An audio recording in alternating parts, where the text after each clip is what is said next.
রাধে রাধে সবাইকে। তো প্রত্যেক দিনের মতন আবার চলে আসলাম তোমাদের কাছে ছোট্ট একটা মিনি ব্লগ নিয়ে। তো আজকে মিনি ব্লগে সবাইকে জানাই আজকে শ্রাবণ মাসের অনেক অনেক শুভেচ্ছা। সকালবেলা উঠেই দেখি বাড়ির চারিদিকে পুরো রোদ উঠে গেছে। তারপর আর কি করব, এবার কাজে নেমে পড়লাম। ঘরের কাজ কি আর শেষ আছে বলো? আগের দিন রাতেরবেলা কাপড়গুলোকে ভিজিয়ে রেখেছিলাম, সেই কাপড়গুলোকে একটু ধুয়ে নিলাম। তারপর ঘর গোছানো, তারপর ঝাড়ু দেওয়া, ঘর মোছা সব কাজগুলোকে করে হাত মুখ ধুয়ে স্নান করে এবার চলে আসলাম আমার ছেলেকে খাবার দিতে। ছেলেকে আলু সেদ্ধ ঘি দিয়ে একটু ভাত মেখে খাইয়ে দিলাম। এবার মা বাজার নিয়ে আসলো, আজকে রান্না করা হবে। তো চলো একটু কী বাজার এনেছি একটু দেখি। এদিকে ডালা নিয়ে বসে পড়লাম। তো মা সবজি বাজার করে নিয়ে আসলো ফুলকপি, ঢেঁড়স শাক, আর হচ্ছে কচু, পটল, বাঁধাকপি, টমেটো। তো আজকে এত কিছু আর রান্না কিছুই করব না, আজকে শুধু বানাবো আমি একটু আগের দিন ভাড়ালি নিয়ে এসেছিলাম, এই দুটা ভাড়ালি আলু দিয়ে বানাবো গরম মশলা দিয়ে। আর বানাবো ফুলকপি আলুর রসা। তো ফুলকপিগুলোকে ডাঁটির থেকে বানিয়ে নিচ্ছি, কারণ এই ফুলকপি আলুর রসা কিন্তু খুব ভালো লাগে গরম মশলা দিয়ে বানালে। তো চলো এবার একটু আমি সবজিগুলোকে রেখে আসি পাশের ঘরে। আর ডালার মধ্যে যেগুলো সবজি দেখতে পাচ্ছ সব সবজিগুলোকে রেখে দেব, শুধু আজকে ভাড়ালি আর ফুলকপি আলুর রসা হবে। তারপর আমি ডালার সবজিগুলোকে রেখে আসলাম। এবার চলে যাব আমার গোপোষণার রান্নাঘরে। আমার গোপোষণার রান্নাঘরে এসে ভাবছি কি বানাবো। তো গাছে থেকে 3টা কাঁকরোল নিয়ে আসলাম, তাজা তাজা কাঁকরোল ভাজা খুবই ভালো লাগে। মা অন্নপূর্ণাকে প্রণাম করে আমি বসিয়ে দিলাম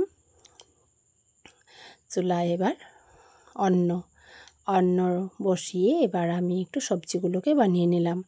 আজকে বেশি কিছু করিনি, কোয়াশ আলুর রসা আর হচ্ছে কাঁকরোল ভাজা। তারপর গোপোষণাকে উঠিয়ে দিলাম, উঠিয়ে মুখটা মুছিয়ে দিলাম, জলসাবা করিয়ে দিলাম। তারপর আমি আমার কেশবের সাথে বসিয়ে দিলাম। এবার সকালবেলা কিন্তু আজকে কাজু, কিশমিশ আর কলা তুলসী পাতা দিয়ে ভোগ নিবেদন করলাম। আর রান্না করা শুরু করে দিলাম। প্রথমে তো বানিয়ে রেখেছি, এবার বসিয়ে দিলাম। তো টমেটো, আদা কুচানো, কাঁচা লঙ্কা দিয়ে সুন্দর করে রান্না করে নিলাম ফুলকপি আলুর রসাটা। এবার গোপোষণাকে থালের মধ্যে বসিয়ে স্নান করাচ্ছি। কারণ কেন বলো তো?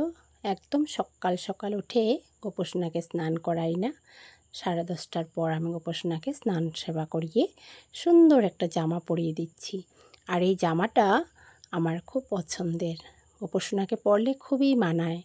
তারপর একটু চন্দন সেবা করিয়ে দিলাম, চন্দন সেবা করিয়ে আসনে বসিয়ে দিলাম। তারপর গোপোষণার থালায় আমি ভোগটা রেডি করে নিচ্ছি। আজকে একটু শসা স্লাট করে নিলাম, টমেটো দিলাম না, আর করলা ভাজা দিয়েছি, তার সাথে একটু কোয়াশ আলুর রসা। এবার শুভ দুপুরের ভোগ আরতিটা করে নিলাম। ভোগ আরতি করে গোপোষণাকে নিজের হাতে একটু ভোগ সেবা করাচ্ছি। তো প্রত্যেক দিনই আমি গোপোষণাকে ঠিক এইভাবেই সেবা পুজো করে থাকি। আমরা যদি নিজেরা প্রত্যেক দিন সেবা পাই, এত সুন্দর করে আমরা রান্না করে ভগবানের মহাপ্রসাদ তো আমরা দিই, কিন্তু দেখো আমরা যদি নিজেরা যদি এত সুন্দর করে খেতে পারি, ভগবানকে কি দেওয়া যায় না? তো ভগবানকেও প্রত্যেক দিন ভোগ সেবা দিতে হয়। মনে ভক্তি থাকলে সব কিছুই হয়। তারপর চলে আসলাম একটু রান্না করতে, কারণ আজকে প্রচুর গরম পড়েছে আর আগের দিন রাতের ঠান্ডা ভাত ছিল, তো আমি জল দিয়ে ভিজিয়ে রেখেছিলাম। তো একটু খেসুরির ডাল শিলনোড়াতে বেটে নিলাম।